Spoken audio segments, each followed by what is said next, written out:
अपना काम लोगों से करवाने का एक ही तरीका है खुद को पावरफुल बनाना। इस दुनिया में खतरनाक लोगों का दबदबा है और हम भी अपना दबदबा बनाकर राज कर सकते हैं। कुछ लोगों की पर्सनालिटी ऐसी होती है कि वे जिस फील्ड में जाते हैं वहां पर राज करते हैं। वे उस फील्ड के मास्टर बन जाते हैं और कंटिन्यूसली प्रोग्रेस करके अपने ओपोनेंट एंड एनिमीज को कभी भी खुद से आगे नहीं निकलने देते। वे किसी भी एरिया में अपनी साख इस तरह जमा लेते हैं कि उनकी टक्कर का कोई नहीं रह जाता। चालाकी या नीति हजारों सालों से इंसान के दिमाग में पनपती आई है। जब राजाओं का समय था तो वे भी रणनीति बनाते थे। यही कारण था उनके राजा होने का, शक्तिशाली होने का, राज करने का। आम इंसान अपनी डे टू डे लाइफ में, बिजी लाइफ में इतना खो गया है कि स्ट्रेटेजी की पावर को भूल चुका है। डार्क साइकोलॉजी एंड चालाकी के नियम मूर्ख लोगों के लिए नहीं है और ना ही ओवर स्मार्ट लोगों के लिए है। यह तो उन मूल्यवान लोगों के लिए है जो अपने माइंड का सही यूज करना जानते हैं और बड़े स्तर पर उन्नति करना चाहते हैं। यह नियम इतने शक्तिशाली है कि इनका गलत इस्तेमाल करने पर तबाही भी आ सकती है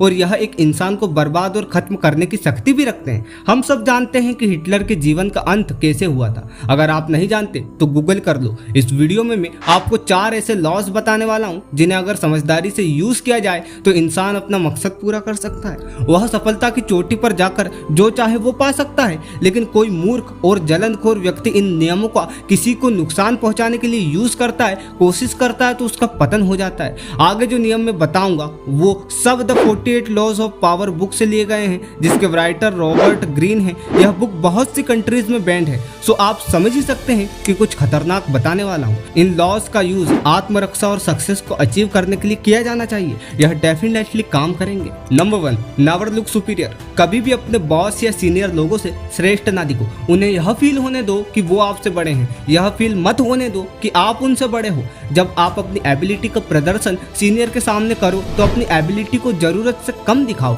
यह काम उन्हें खुश और प्रभावित कर देगा। अगर आप खुद को बहुत ज्यादा ब्रिलियंट शो करोगे तो सीनियर आपसे डरेंगे और आपको नुकसान पहुंचाने की मनसा रखेंगे। वो आपके दुश्मन बन जाएंगे और यह दुश्मनी महंगी साबित हो सकती है, क्योंकि हर इंसान एक स्टेज पर अनकंफर्टेबल फील करता है। आसमान में लाखों तारे हैं, लेकिन एक समय में आसमान में एक ही सूरज रह सकता है। तारे सूरज की रोशनी का सामना नहीं कर सकते, इसलिए उसे ऐसा ही रहने दो। कंपटीशन मत करो, खुद को निखारने पर ध्यान दो। याद रखो कि बहुत से तारे सूरज से ज्यादा चमकीले होते हैं, पर सूरज के आने पर नजर नहीं आते। Number 2, deal with your enemy. अपने दोस्तों से सावधान रहो और इन पर बहुत ज्यादा भरोसा भी मत करो। ये कब बदल जाए पता नहीं। दोस्त को दुश्मन बनने में वक्त नहीं लगता और आज सच्ची और घनिष्ठ दोस्ती बहुत कम लोगों की होती है, जो बिना छल कपट और स्वार्थ सिद्धि के होती है। इसके अलावा अपने दुश्मनों से काम लेना सीखो। अक्सर हमारे दोस्तों को बहुत से राज मालूम होते हैं, लेकिन दुश्मनों को मालूम नहीं होते। इसलिए दोस्त फ्यूचर में कष्ट दे सकता है, लेकिन दुश्मन फ्यूचर में फायदा दे सकता है। एक बार एक सम्राट को उसके किसी दुश्मन ने बताया कि उसके मुंह से बहुत ज्यादा बदबू आती है। जब यह बात सम्राट ने सुनी तो वह बहुत गुस्सा हुआ। He didn't like that। वह राजा महल में पहुंचा और रानी से पूछा, क्या यह सच बात है कि मेरे मुंह से बहुत बदबू आती है? अगर हाँ तो तुमने इसके बारे में मुझे कभी क्यों नहीं बताया? रानी बड़ी भोली थी। वह बोली, मुझे लगा कि शायद सभी बहादुर मर्दों के मुंह से इसी तरह की बदबू आती होगी, इसलिए मैंने यह बात बतानी सही नहीं समझी। इस स्टोरी से यह क्लियर होता है कि जो बैड थिंग्स दुश्मन देख सकते हैं वह अक्सर दोस्त नजरअंदाज कर देते हैं। इसलिए हैटर्स की आलोचना का फायदा उठाओ। शेर के मुंह में खून लगने का अंजाम हम जानते हैं, इसलिए दोस्तों से सावधान रहो। आप जानते हो कि शेर के मुंह में हाथ डालने का अंजाम क्या होता है, इसलिए ऐसा मत करना। Number 3, hide your intentions. अपने इरादे, लक्ष्य लोगों को चिल्ला कर मत बताओ, इससे कोई फायदा नहीं। अगर आप अपना उद्देश्य या प्लानिंग बताते हो तो आपके दिमाग में चीप डोपामाइन रिलीज होता है और इससे आप कमजोर होते चले जाते हो।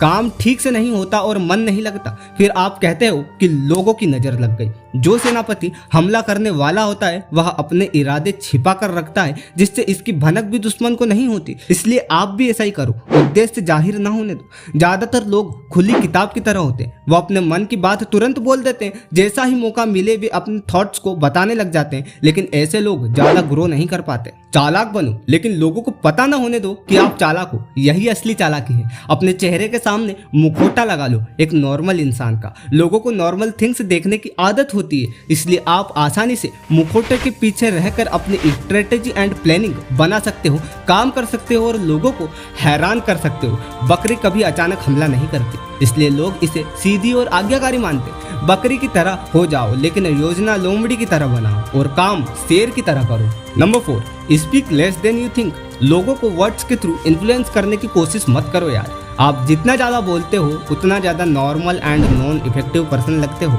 अगर आप बड़ बोले हो तो अपनी आदत को सुधारो। अगर आप प्रभावशाली बनना चाहते हो तो कम बोलकर रोबदार बनने की शक्ति को पहचानो। आप अपनी बात को जितने कठिन, अनक्लियर और अजीब तरीके से कहोगे, आप उतने ही ज़्यादा नीरस लगोगे। इसलिए अपनी बात को कम शब्दों में कहो। ज़्यादा बोलने से अक्सर मुंह से ऐसी बातें निकल जाती है जो शायद नहीं बोलनी चाहिए थी और बाद में पछतावा होता है, रिग्रेट होता है। जरूरत से कम बोलकर आप अपनी शक्ति को बढ़ा सकते हैं। सन 1825 की बात है। रशिया के राजा निकोलस का विरोध चल रहा था। राजा की सोच पुराने वक्त में अटकी थी और विरोधी न्यू टेक्नोलॉजीज एंड थिंग्स की मांग कर रहे थे। राजा ने अपनी विरोधी नेता को सजाए मौत देने को कहा, क्योंकि यह विद्रोही काफी मशहूर था। जब उसे फांसी देने के लिए तख्ते पर खड़ा किया गया तो जो रस्सी उसके गले में बांधी गई थी वह टूट गई और विद्रोही नेता जमीन पर आकर गिर गया।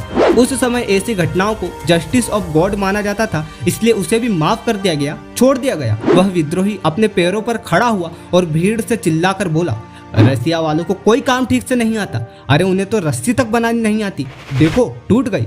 अब एक खबरी ने राजा को यह किस्सा कह सुनाया। पहले तो राजा को भी यह जस्टिस ऑफ गॉड लगा, लेकिन जब उसने उस नेता का लास्ट स्टेटमेंट सुना तो राजा को भी बहुत ज्यादा गुस्सा आया। खबरी से राजा बोला, उसे गलत साबित कर दो, इस बार रस्सी नहीं टूटनी चाहिए। उस नेता को फांसी दे दी गई। ज्यादा बोलने की आदत की वजह से उसकी जान चली गई। एक बार जो शब्द मुंह से बाहर आ जाते हैं वो कमान से छोड़े गए तीर की तरह होते हैं, जो एक बार निकल जाते हैं तो दोबारा नहीं लौटते। इसलिए वर्ड्स को कंट्रोल करो। महाभारत का वह सीन याद ही होगा जब द्रौपदी ने दुर्योधन को कुछ ऐसा बोल दिया जिससे आज तक लोग सबक सीखते आए हैं। अंधे का पुत्र अंधा। सो यह थी आज की वीडियो। इन 4 लॉज का यूज सही टाइम पर और सही सिचुएशन में किया जाना चाहिए। आई होप कि यह वीडियो आपको पसंद आई हो।